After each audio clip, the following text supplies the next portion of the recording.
যদি আমার ব্যবসায় ইবাদত হইতে হয়, নবীর তরিকা মতো ব্যবসা করতে হবে।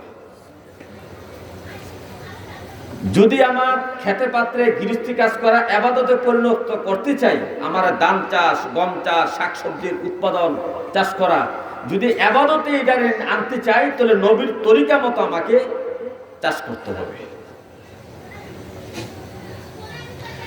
যদি প্রস্রাবখানায় ঢুকা বাইর হওয়া যদি আমার ইবাদত করতে হয় নবীর তরিকায়, নবীর তরিকা শিখানো মতে প্রস্রাবখানা ঢুকতে হবে, দোয়া পড়ে এবং বাইর হয়ে আবার দোয়া পড়তে হবে।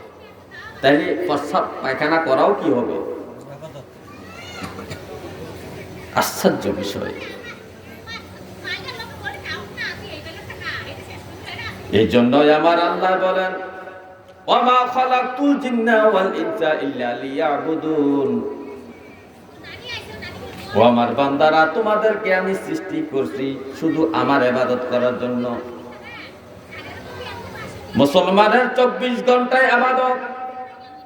মুসলমান ঘুমাইলেও ইবাদত হয়। তো কিভাবে ঘুমাইলে ইবাদত হবে? ঘুমের আগে কিছু আমল আছে, ঘুমানোর দোয়া আছে। ওযু করে ঘুমাইতে হবে, ঘুম থেকে উঠিয়া দোয়া পড়তে হবে, ওযু করতে হবে, নামাজের প্রস্তুতি নিতে হবে। তাহলে আমার ঘুমটাও আমার ইবাদতের খাতায় হাজিরা উঠবে। মুসলমানের প্রত্যেকটা কাজ, প্রত্যেকটা কর্ম, প্রত্যেকটা আমল ইবাদতে পরিণত হয়। তো আমাদেরকে আল্লাহ সৃষ্টি করেছেন শুধু আল্লাহর ইবাদত করার জন্য, নবীর তরিকা মতে, নবীজির দেখানো মতে পথে আমল আখলাক করে ইবাদতে আমাদের কর্মগুলা পরিণত করতে হবে। কত সুন্দর করে আল্লাহ বলতেন, বান্দারে আমি তোরে সৃষ্টি করছি শুধু আমার ইবাদতের জন্য। হে আমার ভাইও,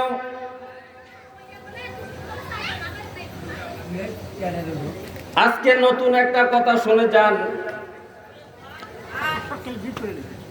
পুরান কথাটা আগে বলি। প্রত্যেকটা মুসলমান মুখস্থ করা হয়েছে, কবরের মধ্যে 3টা প্রশ্ন করা হবে।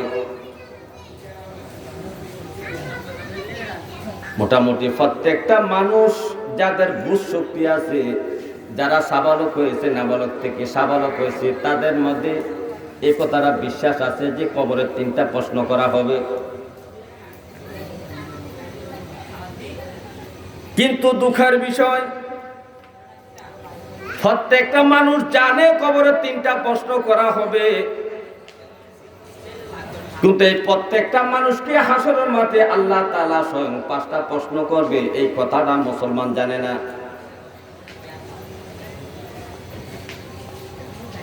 কিছু কিছু মুসলমান হয়তো বা জানে, কোনো মাহফিলে শুনছে, বেশিরভাগ মুসলমানে জানে না হাসরের মাঠে আল্লাহ 5টা প্রশ্ন করবে।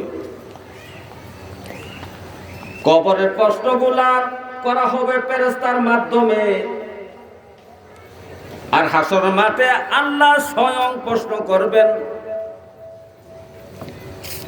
স্বয়ং আল্লাহ নিজে প্রশ্ন করবেন। হাসরের মাঠের একটা প্রশ্ন ফেরেশতার দ্বারা করানো হবে না, আল্লাহর সামনে আপনাকে হাজির করা হবে বিচারের জন্য। স্বয়ং আল্লাহ আপনাকে 5টা প্রশ্ন করবে।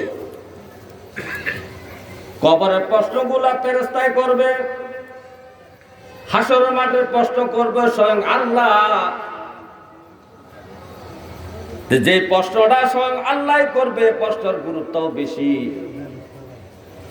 ফেরেশতার প্রশ্নের চোখ হাসরের মাঠের প্রশ্নের গুরুত্ব অত্যন্ত বেশি। তবে সুসংবাদ হলো, ফেরেশতার যে 3টা প্রশ্ন করবে কবরে, 3টা প্রশ্ন যদি আপনি সফলতা অর্জন করতে পারেন, পাস করতে পারেন, তাহলে হাসরের মাঠের 5টা প্রশ্ন আল্লাহ যা করবে তা আপনার জন্য অতি সহজ হয়ে যাবে।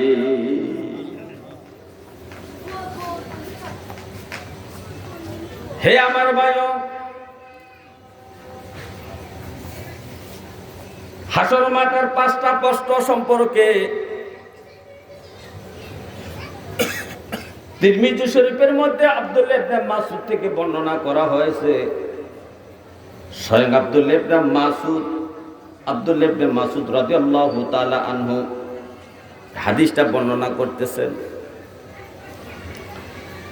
আব্দুল্লাহ ইবনে মাসউদ নবীজির প্রিয় সাহাবী, আবু বকর, ওমর, ওসমান, আলী, আবু হুরায়রা, আব্দুল্লাহ ইবনে আব্বাস, আব্দুল্লাহ ইবনে ওমর থেকে শুরু করে গণ্যমান্য আলেম শ্রেণীর সবচেয়ে বড় আলেম শ্রেণীর যে সাহাবায়ে কেরাম ছিলেন, এর মধ্যে একজন হলো আব্দুল্লাহ ইবনে মাসউদ।